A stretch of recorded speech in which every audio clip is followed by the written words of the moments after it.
নমস্কার বন্ধুরা, তোমাদের সকলকে আমার চ্যানেলে স্বাগত। আশা করি তোমরা সকলে ভালোই আছো। আবারও চলে এসেছি আরও একটা রেসিপি নিয়ে তোমাদের কাছে। আজকে আমি রান্না করব নিরামিষ খিচুড়ি। এই নিরামিষ খিচুড়ি কিন্তু আমি একদম অন্য রকমভাবে রান্না করব, আর অল্প সময়ে আর অল্প কিছু ঘরে থাকা উপকরণ দিয়ে। তো প্রথমে আমি গ্যাসটা ধরিয়ে নেব।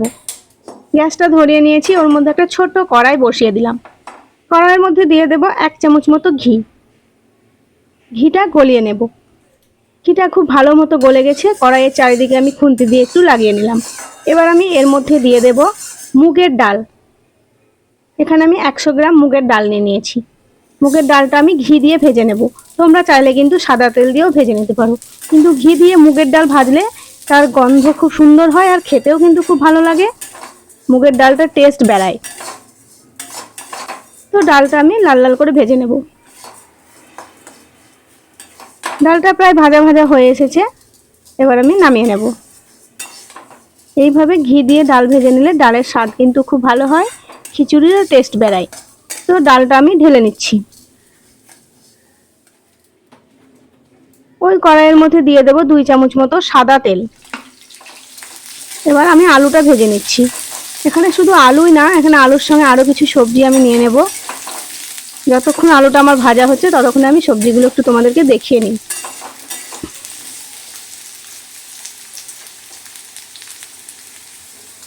তো এখানে আমি নিয়ে নিয়েছি ফুলকপি, সয়াবিন, গাজর আর ক্যাপসিকাম। থাকা কিছু উপকরণ দিয়ে আমি খিচুড়িটা বানিয়ে নিচ্ছি। আরও অন্য কিছু সবজি তোমরা চাইলে কিন্তু এর সঙ্গে অ্যাড করতে পারো। তো আলুটা আমার ভাজা হয়ে গেছে, এবার আমি তুলে নেব। এখানে আমি সাদা তেল ব্যবহার করছি, তোমরা চাইলে কিন্তু সর্ষের তেলও ব্যবহার করতে পারো। তো আলুগুলো সব আমার তুলে নেওয়া হয়ে গেছে। এবার আমি ভেজে নেব গাজর। গাজরগুলো খুব কড়া করে আমি ভাজবো না, হালকা করেই ভেজে নেব।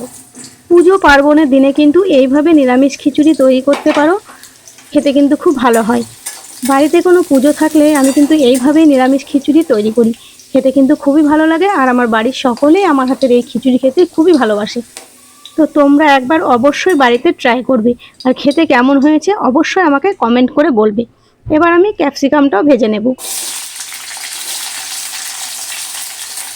এখানে কিন্তু একদম বেশি ভেজে নেব না, হালকা করেই ভেজে নেব। ক্যাপসিকামটা আমার হালকা করে ভেজে নেওয়া হয়ে গেছে। তেল থেকে ঝরিয়ে ঝরিয়ে তুলে নেব, যাতে ওই তেলে আমার ফুলকপিটাও ভেজে নেওয়া যায়। সমস্ত ক্যাপসিকামগুলো আমি তুলে নিয়েছি। এবার এই তেলেই ফুলকপিগুলো ভেজে নেব।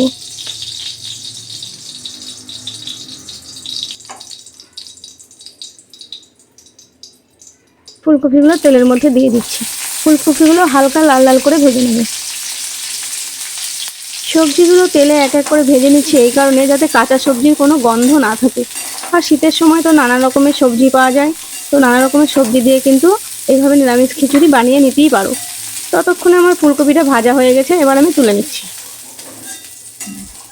সব ফুলকপিগুলো আমি তুলে নিয়েছি। এই কড়াইয়ের মধ্যে আরও হাফ চামচ সাদা তেল আমি দিয়ে দিলাম। এবার আমি এর মধ্যে দিয়ে দেবো সয়াবিনগুলো। সয়াবিনগুলো খুব ভালো করে ভেজে নেব। আগেই সয়াবিনগুলো আমি ভিজিয়ে রেখেছিলাম, তারপরে 2 টুকরো করে কেটে নিয়েছি, যাতে একটু ছোট ছোট হয়। সয়াবিনগুলো খুব ভালো করে নেড়ে চেড়ে ভেজে নেব। সয়াবিনগুলো আমার ভাজা হয়ে গেছে, এবার আমি তুলে নিচ্ছি। সমস্ত সয়াবিনগুলো আমার তুলে নেওয়া হয়ে গেছে। ওই কড়াইয়ের মধ্যে আরও হাফ চামচ সাদা তেল আমি দিয়ে দিলাম। তেলটা খুব ভালো মতো গরম হয়ে গেছে। তেলের মধ্যে দিয়ে দিলাম টমেটোগুলো।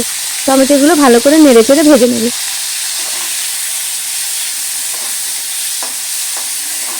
টমেটোগুলো খুব ভালো করে নেড়ে চেড়ে আমি ভেজে নিলাম। এবার আমি এর মধ্যে দিয়ে দেব বেটে রাখা আদা আর জিরে। এখানে আমি চা চামচের 1 চামচ আদা আর চা চামচের 1 চামচ জিরে বেটে নিয়েছি, ওর মধ্যে দিয়ে দিলাম। খুব ভালো করে আদা জিরেটা আমি টমেটোর সঙ্গে ভেজে নেব, যাতে মশলার কোনো গন্ধ না থাকে, মানে আদা জিরের যাতে গন্ধ না থাকে। তো ভাজা ভাজা হয়ে এসছে। এবার আমি এর মধ্যে দিয়ে দেব 1.5 চামচ মতো হলুদ আর স্বাদ মতো লবণ। আবারও বেশ কিছুক্ষণ আমি খুব ভালো করে নেড়ে চেড়ে নেব। টমেটোটা একদম নেড়ে চেড়ে শুকনো শুকনো হয়ে এসছে। এবার আমি এর মধ্যে দিয়ে দিলাম অল্প পরিমাণের জল, এই ছোটো বাটির 1 বাটির মতো জল। এবার খুব ভালো করে মশলাটা কষিয়ে নেব, যাতে আদা জিরে বা হলুদের কোনো গন্ধ না থাকে। মশলাটা খুব ভালো করে আমার কষানো হয়ে গেছে, এবার আমি নামিয়ে নেব। এবার আমি এই গ্যাসের মধ্যে বসিয়ে দেবো প্রেসার কুকার। এখানে কিন্তু খিচুড়িটা আমি প্রেসার কুকারেই করব। প্রেসার কুকারটা গ্যাসের মধ্যে বসিয়ে দিয়েছি। এবার এখানে 250 গ্রাম মতো চাল দিয়ে দেবো। এখানে কিন্তু আমি মোটা আতপ চালটা নিয়েছি, আর চালটা আগেই খুব ভালো করে ধুয়ে রেখেছিলাম।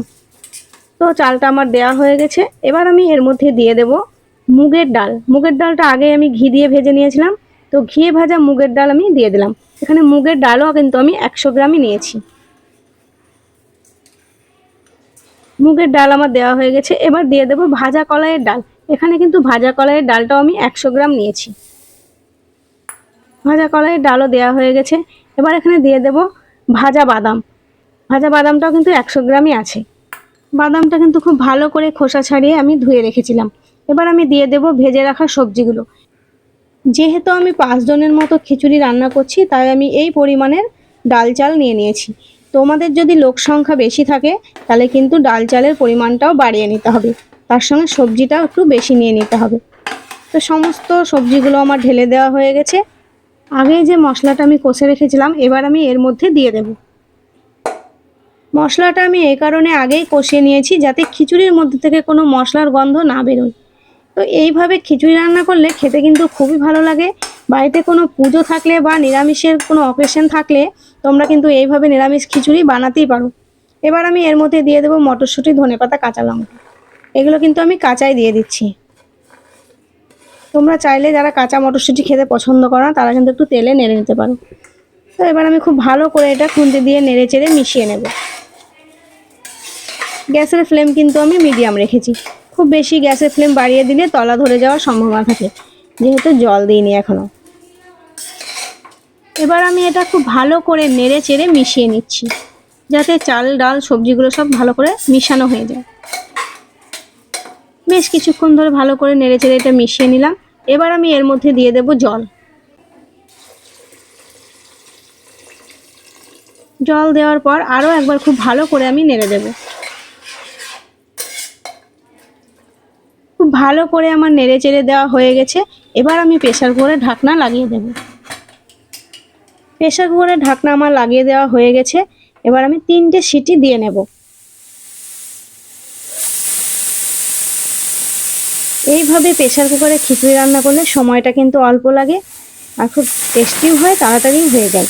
এখানে আমি যেহেতু কলাইয়ের ডাল দিয়েছি, তার জন্য 3টে সিটি মেরে নিলাম। কলাইয়ের ডাল যদি আপনারা না দেন তাহলে কিন্তু 2টো সিটি মারলেও হবে। তো 3টে সিটি আমার হয়ে গেছে। গ্যাস বন্ধ করে দিলাম। প্রেসার কুকারটা গ্যাস থেকে নামিয়ে রেখে দিলাম। আরও একবার গ্যাস ধরে নিলাম। ছোট্ট একটা কড়াই বসিয়ে দিয়েছি। কড়াইয়ের মধ্যে দিয়ে দিয়েছি 1 চামচ সর্ষের তেল, আর একটা তেজপাতা, 3টে শুকনো লঙ্কা, আর 1 চামচ মতো পাঁচফোড়ন। এটা আমি ভেজে নিচ্ছি খিচুড়িতে দেওয়ার জন্য। এটা আমার ভেজে নেওয়া হয়ে গেছে। এদিকে প্রেসার কুকারও ঠান্ডা হয়ে গেছে। ঢাকনাটা খুলে নিলাম। খিচুড়ির মধ্যে আমি এই লঙ্কা ভাজা, তেজপাতা আর পাঁচফোড়ন ভাজাটা দিয়ে দিলাম। খিচুড়িটা নামানোর পর এইভাবে তেজপাতা, শুকনো লঙ্কা আর পাঁচফোড়ন ভেজে দিলে খিচুড়ির টেস্টটা কিন্তু দ্বিগুণ বেড়ে যায়। খুব ভালো করে নেড়ে চেড়ে তেল ভাজাটা খিচুড়ির মধ্যে মিশিয়ে নিচ্ছি। এবার আমি একটা পাত্রে ঢেলে নেব। তো খিচুড়িটা আমি ঢেলে নিয়েছি। দেখতে কিন্তু খুব সুন্দর লাগছে। তো আমার এই প্রেসার কুকারের নিরামিষ খিচুড়ি যদি তোমাদের ভালো লাগে, ভিডিওটিতে একটি লাইক কমেন্ট করবে। আর চ্যানেলটি যদি সাবস্ক্রাইব করা না থাকে তাহলে চ্যানেলটিকে সাবস্ক্রাইব করে পাশে থাকা বেল আইকনটি ক্লিক করে অল করে দেবে, যাতে আমার ভিডিও নোটিফিকেশন সবার আগে তোমাদের কাছে পৌঁছে যায়।